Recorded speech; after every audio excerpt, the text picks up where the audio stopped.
Saudaraku, Paulus patuh pada suara Roh Kudus. Jangan masuk ke Asia, tidak. Jangan masuk Bitinia, tidak. Dia patuh. Lalu dia jalan terus sampai pada suatu malam di Troas. Sampai dia di Troas, dia melihat penglihatan daripada Tuhan. Karena kita patuh, Tuhan mau memimpin kita, amin. Karena kita patuh, Tuhan akan memimpin kita, amin. Tapi kalau niat hati kita, kalau enak okelah, kalau nggak enak nggak usah. Aku mau melakukan kehendakku, Tuhan tidak akan bicara. Tapi kalau niat hati kita bagaimanapun Tuhan, asal itu kehendakmu, aku mau mengetahui kehendakmu, aku akan patuhi, maka Tuhan akan menyatakan kehendaknya, amin. Tuhan tidak mau hati yang separuh-separuh. Tuhan tidak mau hati yang suam-suam, enggak.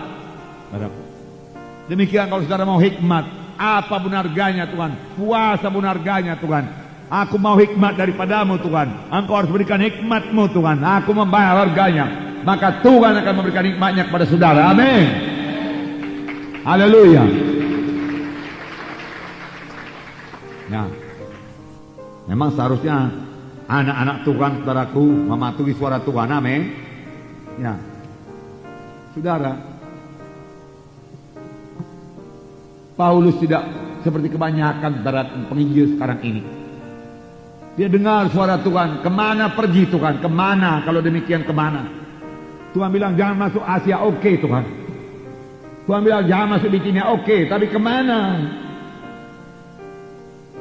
Paulus tidak berkata, Tuhan bukankah Matius 28, Tuhan Yesus, Engkau sendiri berkata Tuhan, pergilah kamu ke seluruh dunia. Bukankah Asia berarti seluruh dunia? Maka aku bisa pergi ke sana.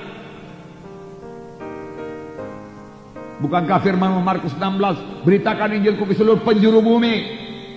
Bukankah Asia masuk penjuru bumi itu kan? Jadi berarti aku bisa ke sana. Itu yang menjawabkan banyak penginjil gagal. Karena dahulu saya pasti gagal kalau saya terus masuk kota Medan. Tapi Tuhan pimpin saya ke desa, saya tunduk kepada Tuhan. 14 tahun di desa. Nah, saya banyak belajar dari Tuhan karena saya patuh, saudara. Tuhan mengajari saya. Dan saya katakan pada saudara, pelayanan desa-desa bukan pelayanan yang ringan. Bukan. Banyak orang separuh jalan saja melayani desa kemudian mundur karena berat. Lebih enak melayani di kota. Tetapi Tuhan melihat kepatuhan dan Tuhan menghargakan kepatuhan, amin. Ya. Lalu Tuhan bicara, Tuhan mengajari.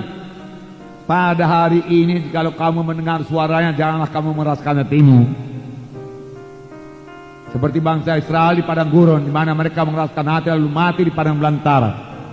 Kalau kita mengeraskan hati terhadap suara Tuhan, maka suara Tuhan tambah jarang kedengaran, lama-lama tidak kedengaran lagi. Tidak akan kedengaran lagi. Oleh sebab itu taati suara Tuhan, patuhi suara Tuhan. Maka Tuhan tidak keberatan memberikan penglihatan, memberikan mimpi.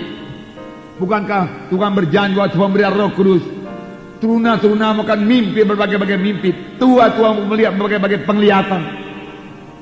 Mana penglihatan, mana mimpi? Tuhan akan pimpin kita, tidak mungkin tersesat. Mana kita sungguh-sungguh. Nah, coba sekiranya Paulus mengeraskan hati waktu itu, pergi ke seluruh dunia, Asia masuk dunia juga, oke, masuk. Pasti Paulus mengalami kesulitan dan gagal. Bisa jadi saudaraku, Paulus mundur.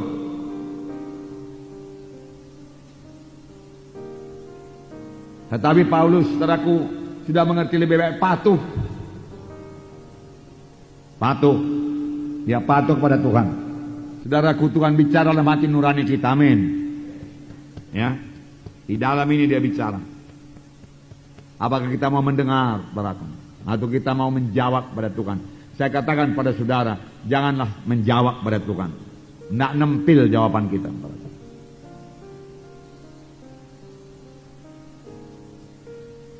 Lebih baik patuh, itu paling baik. Jadi Paulus, saudaraku, mematuhi suara Tuhan. Dia mendengar suara Tuhan. Lalu Tuhan bicara kepada dia melalui penglihatan yang begitu jelas. Dia adalah orang Makedonia. Lalu dia mengambil kesimpulan, mari segera. Dan dia segera berangkat. Dikatakan ada tulis segera di situ, saudara. Tidak berlambat-lambat. Dalam ayat 10 dikatakan, setelah Paulus melihat penglihatan itu, segeralah kami mencari kesempatan untuk berangkat ke Makedonia. Segera. Dia tidak berlambat-lambat. Sama sebagaimana suara Tuhan datang kepada Filipus, pergilah ke jalan lurus. Filipus segera pergi, segera mematuhi. Kalau dia lambat sedikit saja, kereta sudah lewat. Kalau dia berjalan santai-santai, saudaraku, tidak bersemangat jalannya, kereta lewat. Saudaraku. Tuhan hanya mengendaki pelayan-pelayan yang sungguh-sungguh, pelayan-pelayan yang bersemangat buat Tuhan. Saudaraku. Itulah dia pelayan yang dipakai Tuhan pada akhir zaman ini. Saudaraku. Amin. Bisa diandalkan, amin saudaraku. Bisa diandalkan. Bisa dipercayakan Tuhan satu tugas. Saya harap saudara bisa diandalkan Tuhan untuk membangun KKS saudara masing-masing, amin. KKS saudara berbuah, saudaraku. Nah, saudara, jadi apa yang kita dapat pada hari ini, saudaraku, setiap anak Tuhan harus memiliki roh penginjilan yang menyala-nyala, amin. Tiap-tiap KKS harus mengabarkan Injil. Tiap-tiap KKS harus punya jiwa baru tiap-tiap minggu, amin. Oleh sebab itu tiap-tiap anak-anak Tuhan jadi saksi Tuhan, amin.